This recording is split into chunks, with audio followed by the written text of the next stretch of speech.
Sensei yang ngajarin kita Arabi juga loh guys. Kalau nggak salah ini tuh yang didatengin sama Big Bang dulu deh kalau nggak salah. Ingat gak sih yang video Desung yang legend itu? Halo guys, welcome to my Whoop channel. Aku Moren, jangan lupa stay humble and no tamak. Daddy was the same. I wouldn't take a lucky break if you rubbed it in my face. Go away. Untuk video my Whoop channel kali ini, aku pengen banget sharing sama teman-teman tentang pengalaman aku mengikuti program summer course di salah satu semenggako di Jepang. Namanya Yokohama Design College. Kira-kira di sana itu aku ngapain aja, terus aku dapat experience apa aja, dan kira-kira worth it nggak ya 2 minggu untuk belajar bahasa Jepang. Yuk disimak. Seperti yang udah aku jelasin di video perdana Melup, aku udah apply ke 2 sekolah bahasa. Nah, yang pertama itu si YDC ini, terus yang kedua itu si SNG alias Shinjuku Nihongo Gakko. Kenapa aku nggak lanjut di YDC? Nah, sebenarnya di awal itu aku pertama kali itu apply ke yang Shinjuku Nihongo Gakko. Kenapa aku milih SNG? Jadi pas aku lagi research, lagi cari-cari di web gitu, waktu itu aku nyarinya kedapetan di web Gaijinpot namanya. Si web Gaijinpot ini nyaranin aku kalau mau belajar bahasa Jepang yang intensif, tapi masih ada waktu untuk melakukan aktivitas lain, itu mendingan daftar ke SNG aja. Dan kebetulan yang lagi buka application pada tahun 2018 itu ya salah satunya SNG. Untuk penjelasan lebih detail tentang SNG, aku bakal jelasin di video yang selanjutnya ya guys. Oke, balik lagi ke YDC. Nah, si YDC ini spesial karena selama 2 minggu itu kita nggak cuma belajar bahasa Jepang di kelas aja, tapi dia ada mini dharma wisata ke spot-spot ikonik yang ada di Jepang. Dan itu menjadi alasan terkuat aku untuk memilih mengikuti program summer course di YDC ini. Jadi waktu itu aku di-assist sama Sensei Kanae. Waktu itu Kanae Sensei yang assist aku. Nah, terus aku iseng nanya kan ke Sensei, untuk yang program sama course ini ada berapa orang ya yang daftar gitu kan. Karena Sensei ketawa gitu, aku bilang, kenapa Sensei ketawa ya gitu kan. Terus ternyata dia bilang, aduh maaf ya untuk yang ikut sama course tahun ini cuman 3 orang. Dan itu termasuk aku. Dikit banget, kayak di bayangan aku kira bakal ada sekitar 10-15 orang gitu ya. Ternyata cuma 3 orang. Si roommate aku ini dia tuh asli dari Cina, nama Inggrisnya Mandy. Nah terus yang orang yang kedua itu si Erika. Nah Erika ini orang Hawaii tapi dia tuh ada keturunan Jepang. Jadi selama di Jepang dia tinggalnya di rumah keluarga dia yang di Jepang. Jadi ya otomatis aku cuma berdua sama si Mandy. Oh iya, terus yang paling bikin aku senang tuh mereka berdua bisa bahasa Inggris. Jadi kita komunikasinya pakai bahasa Inggris gitu. Jadi di program summer course ini selama 2 minggu itu kita ada 3 kegiatan utama. Yang pertama itu ada Japanese study, yang kedua itu design experience, dan yang ketiga itu ada activities. Khusus untuk hari pertama itu ada opening ceremony. Cuma di sini agak krik karena kita cuma bertiga kan, sedangkan sensei-senseinya itu ada banyak. Ini aku kasih lihat deh fotonya. Terus ini ada foto lagi yang mewakilkan perasaan kita bertiga kayak, hei gimana ini? Kegiatan yang pertama adalah Japanese study. Nah, Japanese study ini biasanya dimulai dari jam 9 sampai dengan jam setengah 1. Terus si Japanese study ini basically dia kayak belajar kelas bahasa Jepang biasanya sih, konvensional, yang kita belajar cara baca dan tulis huruf kana, terus huruf kanji, terus habis itu kita juga belajar vocabulary, grammar, terus ada juga percakapan atau kaiwa. Tapi kadang diselingin sama kelas yang kita tuh belajarnya keluar gitu. Misalnya waktu itu kan karena berhubung lagi summer, waktu itu kita diajak ke Kakigori Asang. Nah, apa itu Kakigori Asang? Itu tuh kayak ibaratnya kalau di Indonesia tukang es lilin lah. Tukang es lilin keliling gitu. Tapi kalau Kakigori itu es serut. Pas diajak ke sana, kita diajarin gimana caranya mesen es serut pakai bahasa Jepang. Terus dikasih tahu juga istilah-istilah jualan dalam bahasa Jepang. Terus kita juga dapat pelajaran shodo. Nah, shodo ini seni kaligrafi Jepang. Jadi kita dikasih washi atau kertas, fude atau kuas, dan sumi, itu tinta Cina gitu. Terus ya berhubung aku masih payah ya nulis huruf kana gitu ya, huruf kanji. Jadi pas di kelas aku samain malah gambar-gambar kan gitu, nggak bisa nulis huruf kana gitu. Tahu nggak aku malah bikin apa? Aku malah bikin ini dong guys. BT21 gitu, gimana ceritanya ya? Shodo dipakai buat kayak ginian, ini ngaco sih guys, jangan dicontoh ya. Oh ya, waktu itu sensei yang ngajarin kita Arabi juga loh guys. Suka banget sama Jimin bias aku, katanya kayak gitu sih senseinya. Jadi bukannya belajar, aku sama sensei malah ini ngobrolin BTS.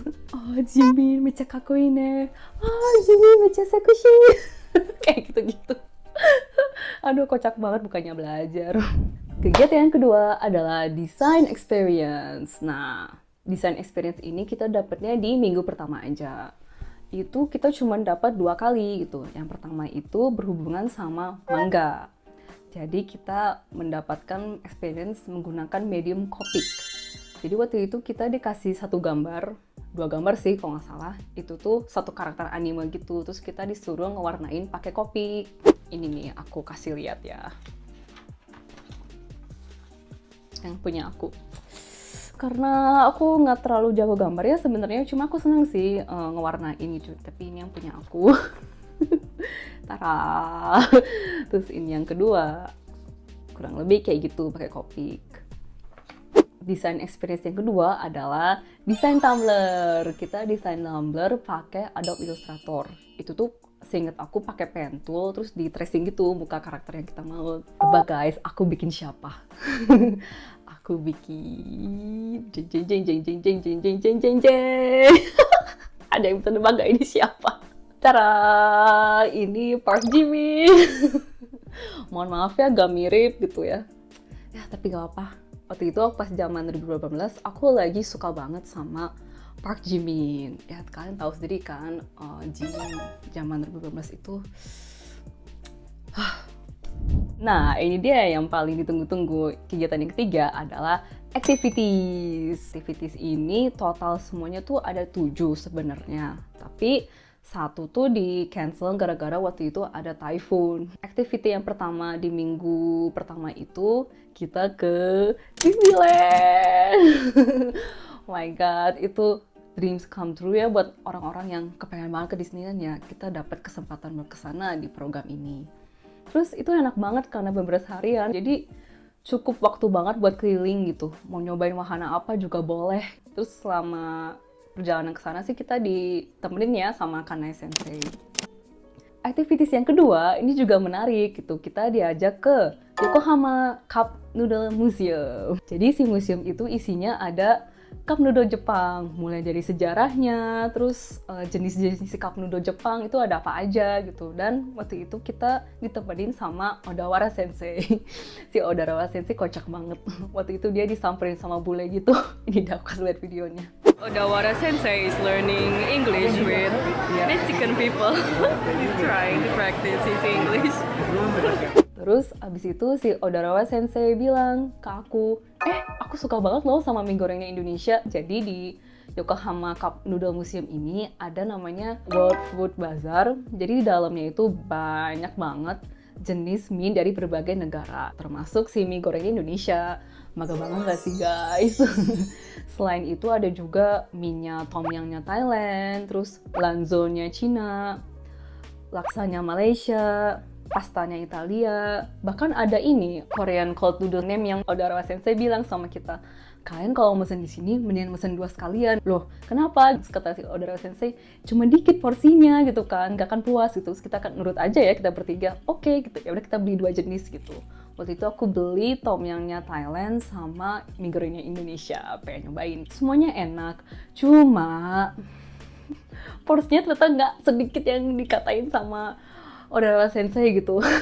Terus di Yokohama Cup Noodle Museum ini juga banyak kegiatan yang bisa dilakuin. Kalau nggak salah itu tuh ada, kita bisa ikutan cara bikin si noodle-nya. Ada juga ngedesain cup noodle. Cuma waktu itu karena berhubung Yokohama Design College-nya itu lebih menekankan kepada desain, jadi kita dapat kegiatannya yang mendesain cup noodle. Dan seperti biasa, di setiap gambar aku selalu melibatkan gambar Meng.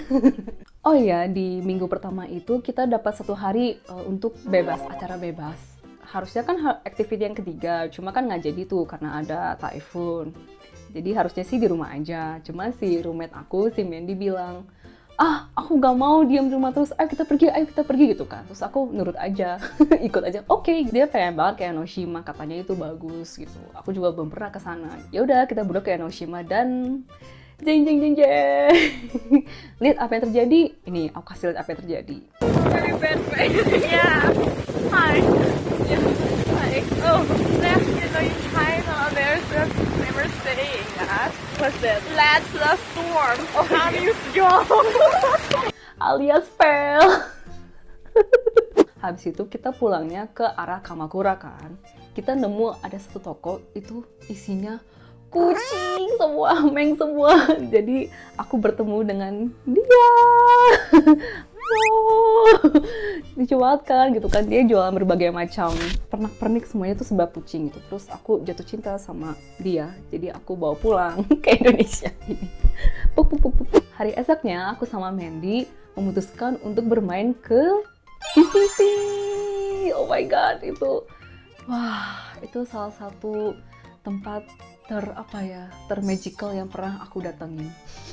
Berhubung aku sama Mandy itu orangnya emang seneng naik wahana apa aja, jadi ya kita bener-bener puas-puasin banget di Disney Sea. Kita naikin semua wahana yang ada di sana. Dan pas banget waktu itu nggak terlalu banyak orang, jadi lancar benar. Oke, sekarang lanjut ke minggu kedua. Activity yang pertama itu kita diajak ke Sankeien Koen alias Sankeien Garden. Nah, ini tuh kayak taman tradisional ala Jepang.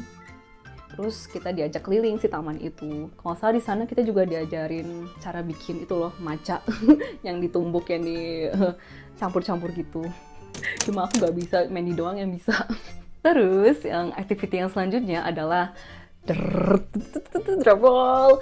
ke Fuji-Q Highland. Oh my god, ini yang paling aku tunggu-tunggu karena isinya wahana-wahana paling ekstrim di Jepang. Katanya sih ya.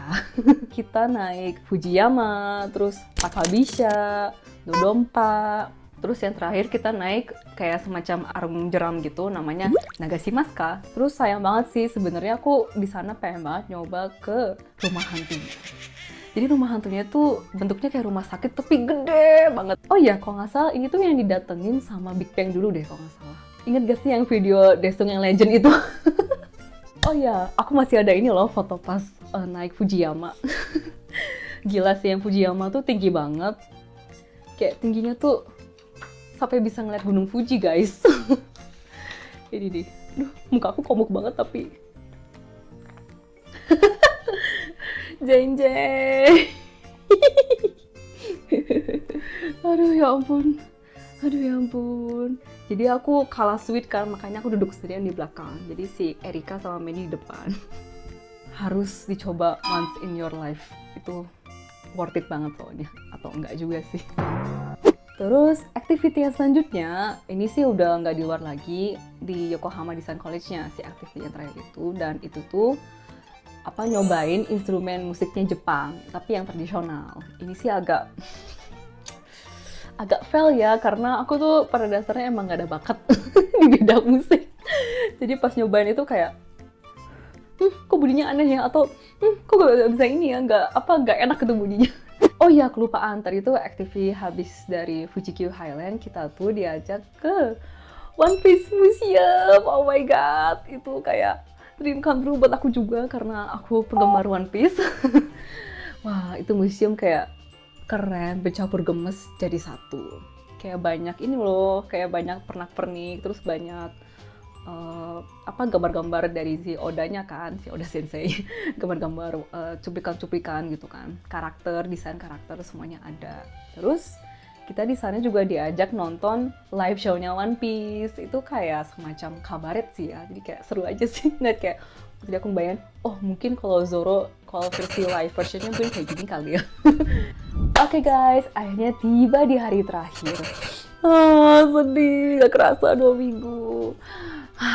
Ya seperti biasa sama kayak di awal, itu kita ada closing ceremony. Terus ditanya juga, oh ya kalian suka makan apa, kayak gitu kan, ke kita bertiga. Terus kita cari yang paling gampang, ya kita jawab aja, ya sushi gitu kan. Terus ternyata pas closing ceremony, kita dijamu makan gitu guys, dibawain tumpeng. Tapi tumpengnya isinya sushi semua, oh my god. Mukbang sushi, itu kayak tumpengnya lucu banget gitu, bener kayak tumpeng tapi versi sushi gitu, ditumpuk-tumpuk gitu. Dan ada 3 biji gede. Tapi tiba-tiba kan di tengah acara aku udah mulai kenyang kan, kayak aduh kenyang banget nih gitu kan. Terus aku lihat Mandy kan, dia juga kayak mulai kekenyangan gitu. Terus aku bingung kan, tapi kok acaranya kayak agak beres-beres ya, kayak tetap lanjut gitu. Aku jadi curiga, apa jangan-jangan kita harus ngabisin semua sushinya baru sih acara itu beres. Terus bener aja pas kita abisin sushinya, tiba-tiba senseinya bilang gini, ya yanto warimashita. Terus udah acara itu tutup. Itu bener-bener blenger sushi guys, sampai aku tuh sampai setahun tuh udah gak mau makan sushi lagi. Habis itu bener-bener terlalu banyak. sampai ngeliat sushi tuh kayak aduh bisa nggak makanan yang lain aja. Kayak gitu. Ada satu pelajaran yang bisa aku ambil. Jadi guys, kalau kalian dijamu makan sama orang Jepang, pastiin kalian makan makanannya sampai habis bis ya guys. Itu karena itu sebagai bentuk rasa hormat gitu kepada chef, kepada orang yang udah masak kayak gitu. Oke guys, kurang lebih seperti itu pengalaman aku selama mengikuti sama course di Yokohama Design College. Menurut aku, si program audisi ini cocok banget sih buat kalian-kalian yang tertarik mulai belajar bahasa Jepang, tapi di Jepangnya langsung gitu. Tapi kalau kalian butuh program yang lebih intensif, kalian bisa pilih program-program audisi yang lain. Atau kalian juga bisa cari sendiri, maksudnya cari di kampus lain. Soalnya banyak banget kok kampus yang menyediakan sarana untuk belajar bahasa Jepang. Kalian sih bisa milih sendiri dan cari yang mana yang lebih cocok sama kalian. Begitu. Oke guys, gitu aja dari aku. Semoga video ini bisa bermanfaat dan menghibur kalian juga. Jangan lupa untuk share ke teman-teman kalian. See you on the next video. Sane!